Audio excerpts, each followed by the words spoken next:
সে নিজে বলে আমার কোনো গুনাহ নাই, বলে কি না? আপনারা দেখছেন নি এটা? তাও মাহফিলে বলে আমার কোনো গুনাহ নাই। শয়তান কয় আল্লাহ আমারে তার মুরিদ বানায় দাও। কথা ঠিক আছে না? এরকম শয়তান থাকলে বাংলাদেশে আর ইবলিসের প্রয়োজন হয় না, যে বলে আমার কোনো গুনাহ নাই। শয়তান কয় ও আমার পীর, আমারও তার মুরিদ বানাও। এত বড় ওলির দেশের মানুষ আপনারা, আপনাদের গুনাহ আছে? সারা পৃথিবীতে একটা মানুষ নাই যে মানুষটা এই কথা বলবে যে আমার কোনো গুনাহ নাই। যত বড় পীর বলেন, বুজুর্গ বলেন, ওলি বলেন, কেউ বলতে পারবে না আমার গুনাহ নাই।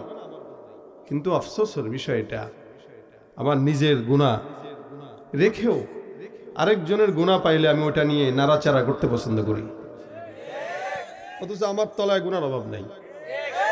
আরেকজন কি করলো ওইটা নিয়ে আমার সময় চলে যায়।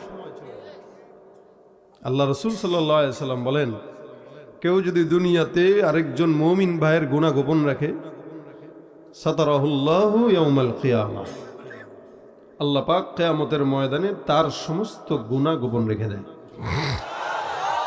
আচ্ছা বলেন, আমার গুনাহ যদি এলাকার 1000 মানুষ জানে, আমার লজ্জা লাগবে কিনা?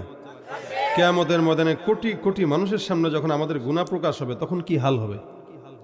ওই দিন যদি গুনাহকে গোপন রাখতে চান, আপনার মুমিন ভাইয়ের গুনাহকে গোপন রেখে দিন।